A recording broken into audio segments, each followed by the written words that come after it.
Hey guys, तो हम choice पढ़ रहे थे हेटेरोसिस और इनब्रीडिंग डिस्पर्सन के बारे में, जिसमें हमने पहली थ्योरी पढ़ ली थी डोमिनेंस हाइपोथेसिस या हम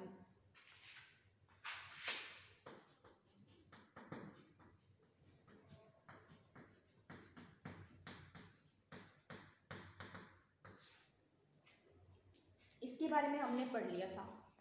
अब इस थ्योरीज के अकॉर्डिंग क्या है, हेटेरोजाइगोसिटी या कंडीशन है वो सुपीरियर है, हाइब्रिड वैगन कैरेक्टर्स को इंक्रीज करती है,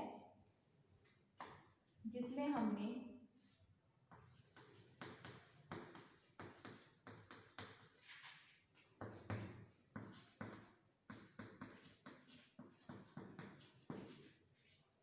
दो डिफरेंट जीनोम वाले प्लांट्स के बीच में क्रॉस करवाया था और हमें जो हमारी प्रोजेनी मिली थी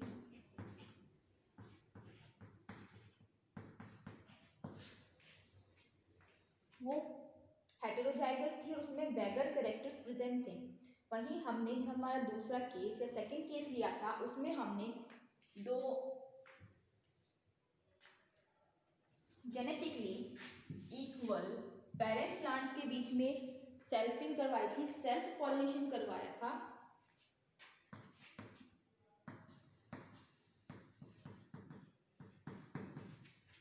और उसके बाद जो हमें हमारी प्रोजेनी मिली थी वो होमोजाइगस टाइप की थी, जिसमें क्या था, हाइब्रिड कैरेक्टर्स प्रेजेंट नहीं थे। ये हमारी डोमिनेंस हाइपोथेसिस कह रही थी कि अगर हेटेरोजाइगस कंडीशन है तो उस कंडीशन में हमारे जो डोमिनेंट जीन है वो क्या है, हमारे रेसेसिव जीन को कवर कर लेते हैं, जिससे रेसेसिव कैरेक्टर्स है वो शो नहीं होते और बैगर जो कैरेक्टर्स है जो वो है वो इंक्रीज होने लग जाते हैं। जबकि अगर होमोजाइगस कंडीशन है तो ये जो हमारे रेसेसिव कैरेक्टर्स है वो इजीली अपना असर या अपने इफेक्ट शो करते हैं, जिससे हमारे जो वैगर कैरेक्टर्स है वो डिक्रीज होने लग जाते हैं। तो ये तो बात हुई हमारी डोमिनेंस हाइपोथेसिस की। अब जो हमारी सेकंड हाइपोथेसिस है वो है ओवर डोमिनेंस हाइपोथेसिस।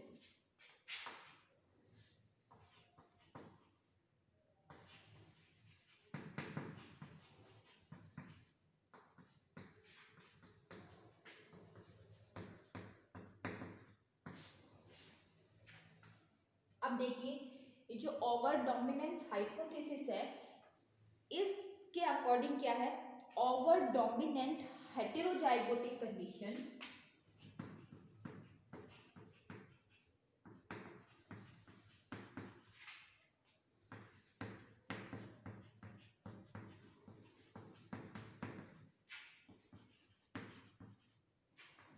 या over dominant heterozygotic condition dominant homozygotic condition के इक्वल है।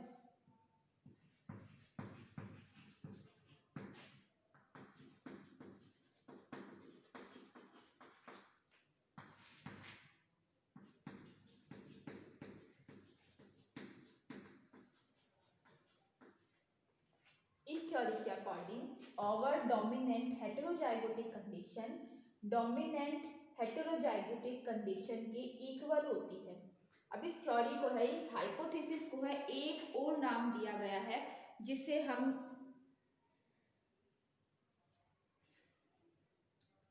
जी देखिए, पहले है ना इस हाइपोथेसिस के बारे में देख लेते हैं।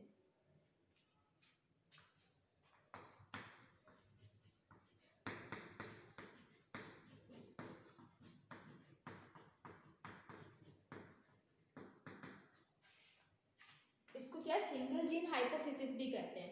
अब देखिए, इस हाइपोथेसिस के अकॉर्डिंग क्या है, कुछ लोकाई पर या कुछ जो हम देखें क्रोमोसोम पर जो जीन्स वगैरह है वो एक स्पेसिफिक लोकस पे प्रेजेंट होते हैं, तो हम जो उनकी जीन की जो जगह है उनको हम लोकाई कह रहे हैं। तो इस देखिए, इस जो हाइपोथेसिस के अकॉर्डिंग केवल कुछ लोकाई पर ही हेटेरोजाइगोटिक कंडीशन या विषम युग्मजी जो है कंडीशन विषम युग्मजी अवस्था है वो समयुग्मजी या होमोजाइगोटिक कंडीशन पर डोमिनेंट रहती है और उसी के कारण जो वैगल कैरेक्टर्स है वो उत्पन्न होते हैं।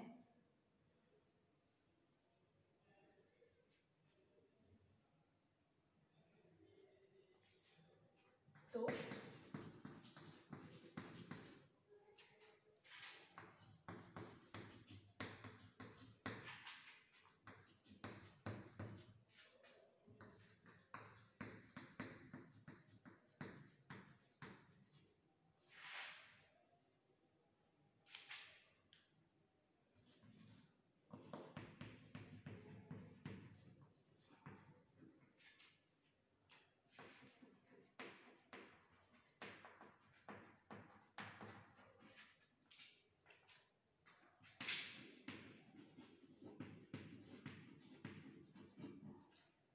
There are a few locus, जहां पर क्या है फ्यू लोकाई या एक बहुत ही कम, ए फ्यू का मतलब होता है ना के बराबर या बहुत बहुत बहुत ज्यादा कम।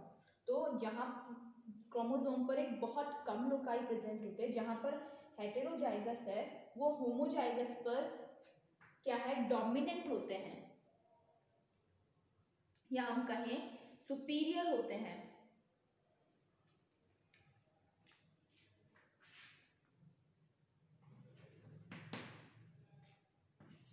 और इन्हीं लोकाई के कारण क्या है वैगल कैरेक्टर्स है वो बढ़ते हैं।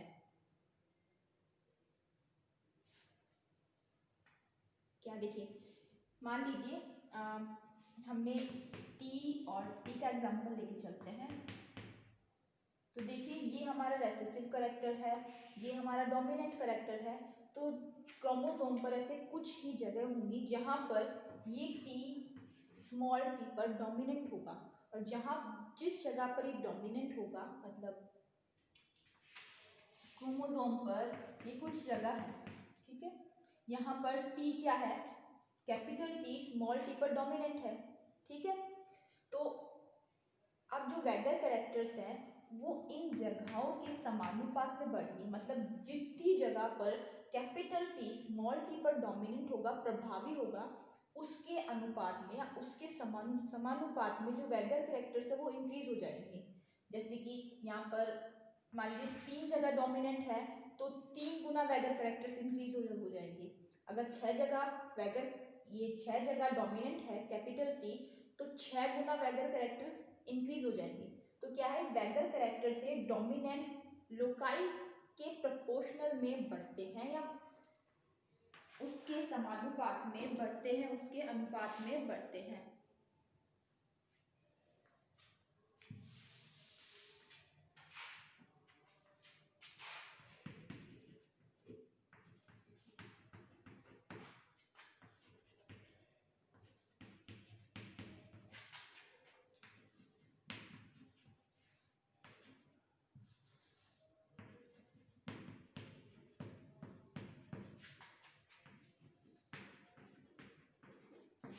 इंक्रीज का मतलब भी बढ़ना होता है और एनहेंस का मतलब भी बढ़ना होता है, ठीक है।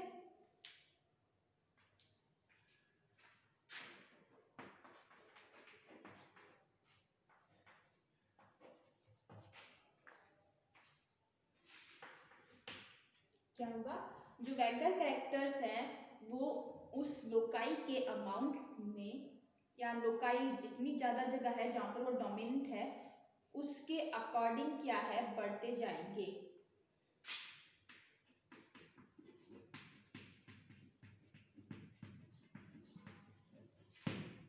तो ये हमारे हैं इस थ्योरी के अकॉर्डिंग या हम बात करें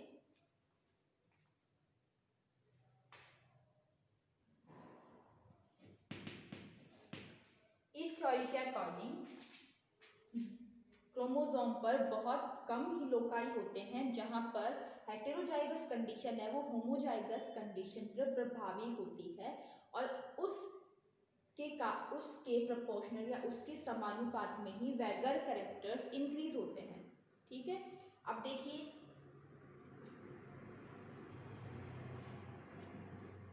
सो ओवर डोमिनेंट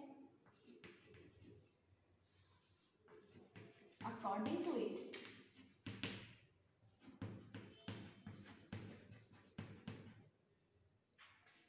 ये हम लाइन बाद में लिखेंगे,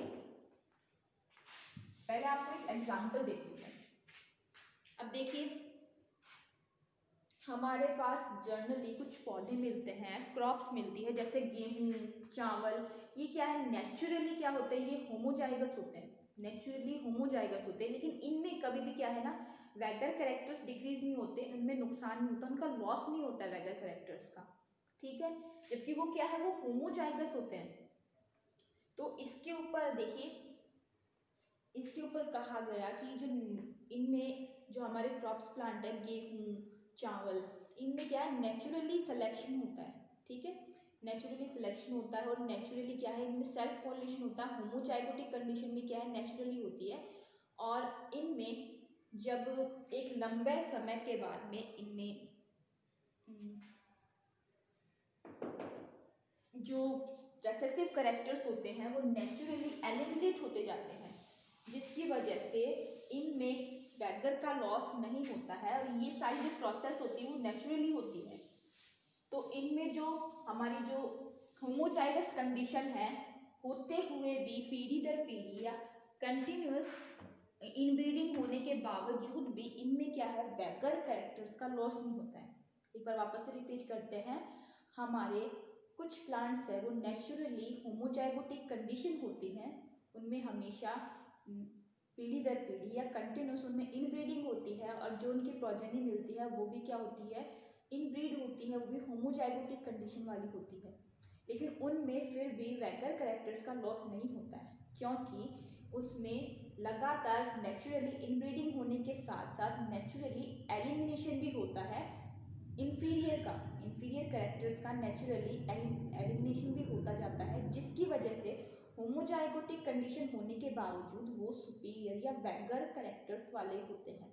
इसलिए कहा जाता है over dominant heterozygotic condition equal to dominant homozygotic condition. तो हम ये लिख लेते हैं एक बार।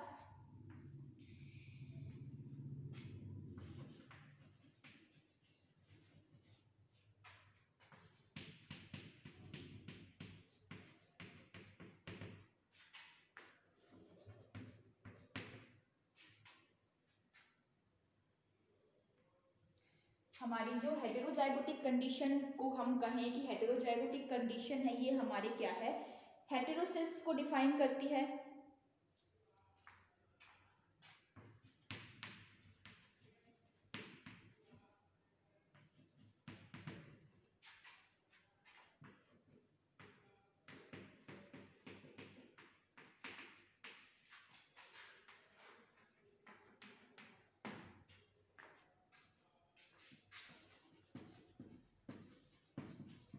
ठीक है, हमारी ये हेटेरोजाइगोटिक कंडीशन ये क्या है, हेटेरोसिस और हाइब्रिड वैगर कैरेक्टर्स का मेन रीजन होती है। और इसका हम उल्टा देखें तो हमारी होमोजाइगोटिक कंडीशन क्या है, वो हाइब्रिड वैगर कैरेक्टर्स के लॉस के लिए डिफाइन की जाती है।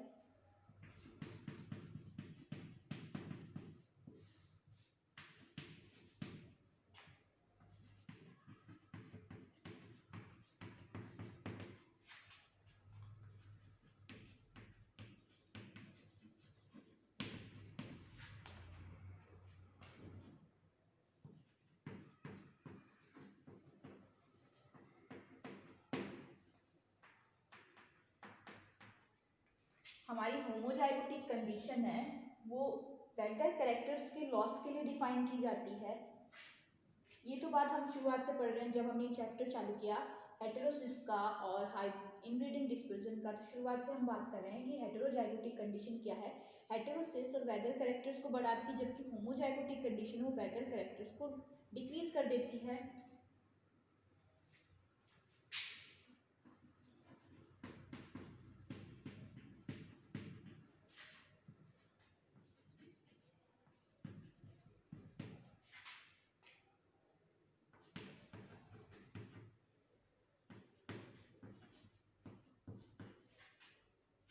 तो क्या है, हमारे पास कुछ होमोजाइगस प्लांट है,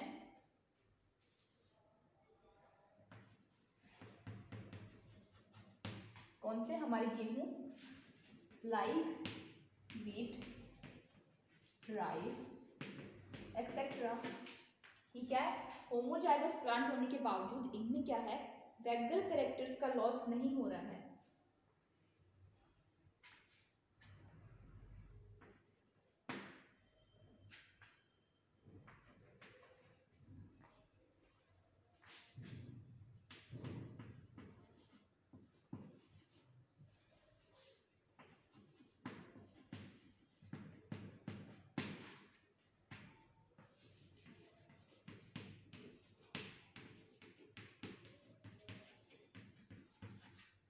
जिनमें वैगल कैरेक्टर्स का लॉस है वो नहीं होता है।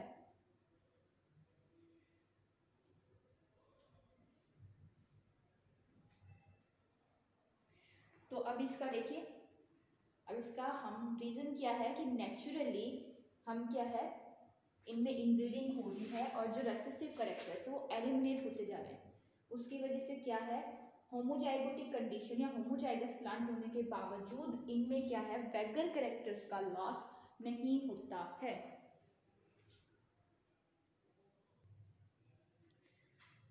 तो हमारे इसका रीजन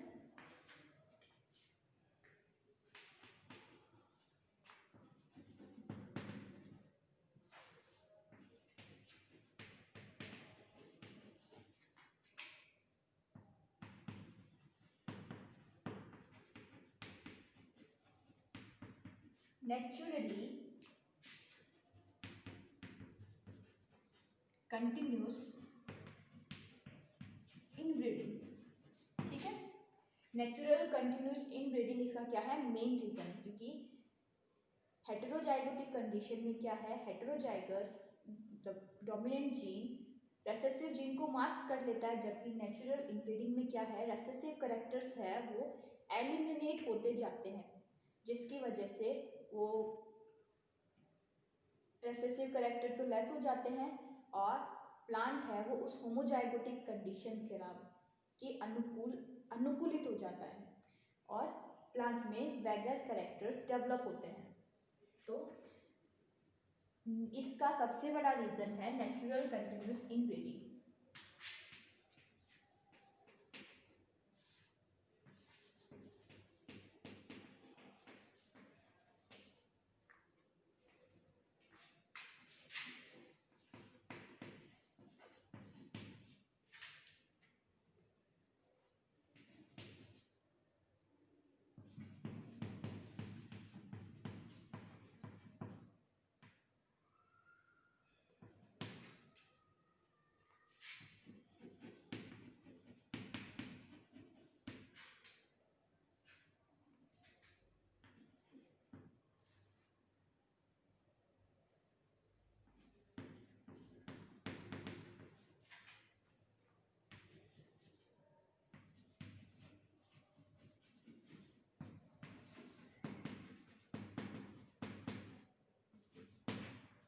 क्या है, रेसेसिव जीन्स है हमारे हेटेरोजाइगस के द्वारा कवर कर दिए जाते हैं, लेकिन इसमें क्या है, रेसेसिव क्या है वो नेचुरली एलिमिनेट हो जाते हैं और प्लांट है होमोजाइगोटिक कंडीशन के अकॉर्डिंग हमारी क्या है, अडेप्ट हो जाती है।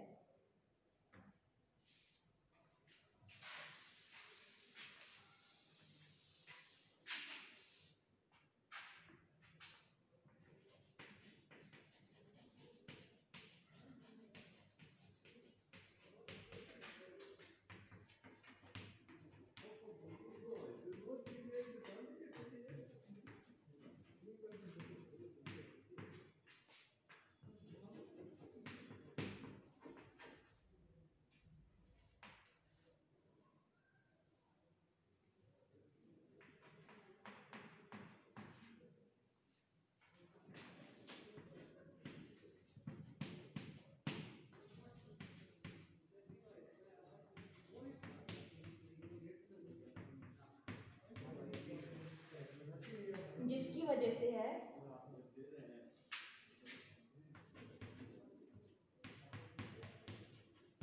वैगल कैरेक्टर्स में किसी भी टाइप का लॉस नहीं होता है।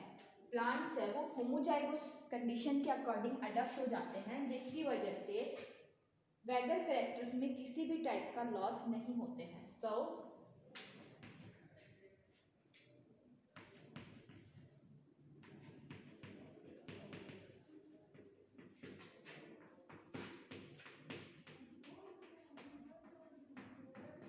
ओवर डोमिनेंट हेटेरोजाइगोटिक कंडीशन या हेटेरोजाइगस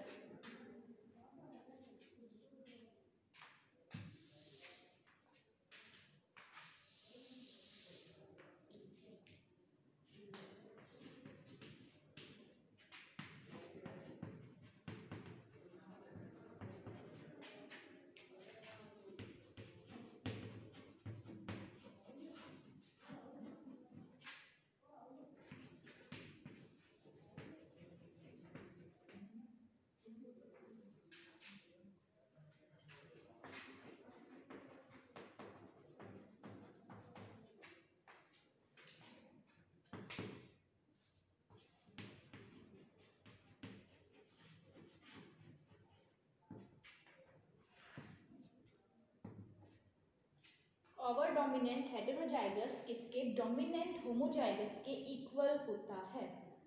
अब देखिए ये तो हो गई हमारी बात दोनों हाइपोथेसिस की, जिसे आप नोट कर लीजिए। अब देखिए ये हमारे दो थ्योरीज हैं, डोमिनेंट और ओवर डोमिनेंट हाइपोथेसिस। अब इन दोनों थ्योरीज में हम सिमिलरिटीज और डिसिमिलरिटीज या समानता और असमानता के बारे में पढ़ लेते हैं।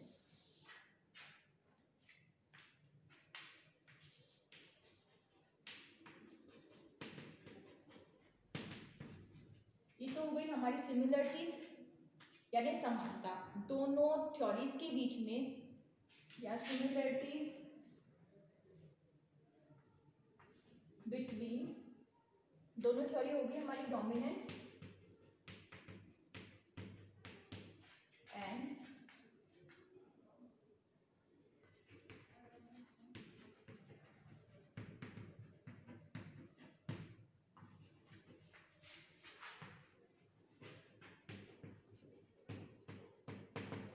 दोनों थ्योरीज के बीच में हम सिमिलरिटीज और डिसिमिलरिटीज पढ़ लेते हैं।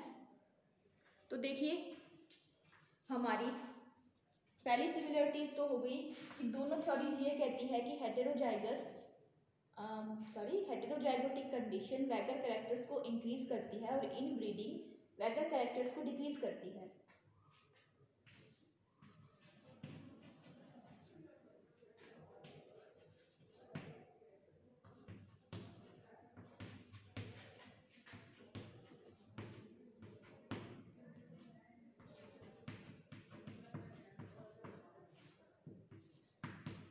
ठीक है, पहले तो हमारा पॉइंट ये हो गया कि इनब्रीडिंग है वो वैगर कैरेक्टर्स को डिक्रीज करती है, और इसके जस्ट हमारा सेकंड पॉइंट हो गया कि हमारी हेटेरोजाइगोटिक कंडीशन वो क्या है, इनब्रीड कैरेक्टर्स को बढ़ाती है।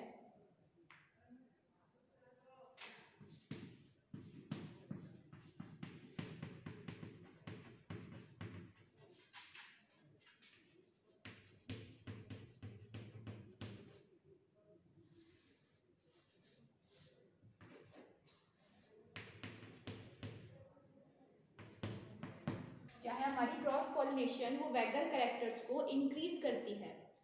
अब हमारे दोनों थ्योरीज के अकॉर्डिंग एक और बात है,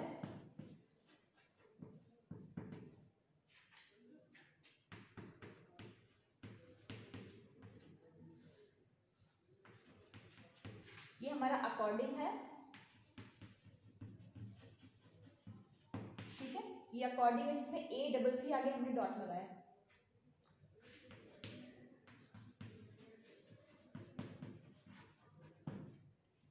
अब देखिए ये कह रहा है हमारा तीसरा पॉइंट कि पेरेंट्स के जीन कंडीशन के अकॉर्डिंग क्या है, हेटेरोसिस या हेटेरोसिस वैगर कैरेक्टर्स इंक्रीज होते हैं। क्योंकि देखिए अगर पेरेंट हमने हेटेरोजाइगस लिए थे तो क्या है हमारे जो हाई वैगर कैरेक्टर्स है हेटेरोसिस वो इंक्रीज हुआ था, और हमने जब होमोजाइगस प्लांट लिए थे, पेरेंट प्लांट लिए थे, तो हमारा हेटेरोसिस डिक्रीज हो गया था। तो ये तीनों हैं, ये दोनों हमारी थ्योरीज में सिमिलर है। उसके बाद अगर हम, आप नोट कीजिए, उसके बाद अगर हम डिसिमिलरिटीज की बात करें तो इन दोनों में है ना एक ही डिसिमिलरिटीज है। तो अकॉर्डिंग टू डोमिनेंट हाइपोथेसिस, ठीक है, अकॉर्डिंग टू डोमिनेंट हाइपोथेसिस, ये जो हमारी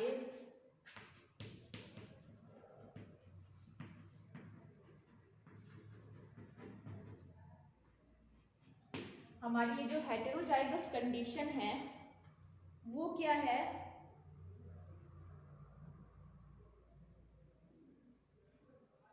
होमोजाइगस कंडीशन से बेटर होती है।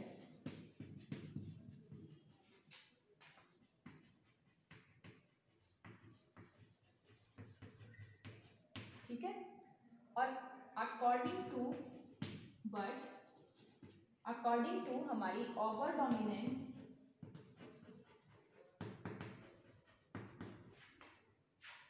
Hypothesis,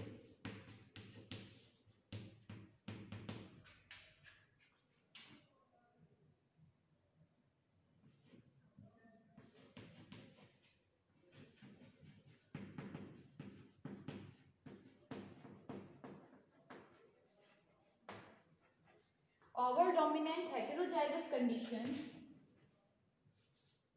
is equal to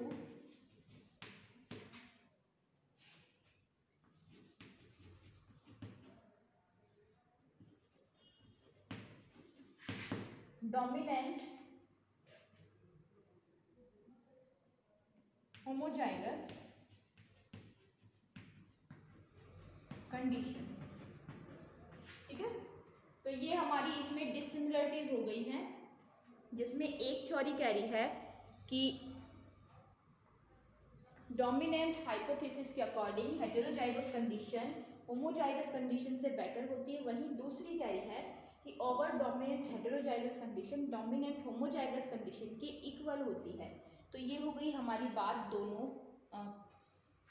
theories की सिमिलरिटीज और डिसिमिलरिटीज के बारे में।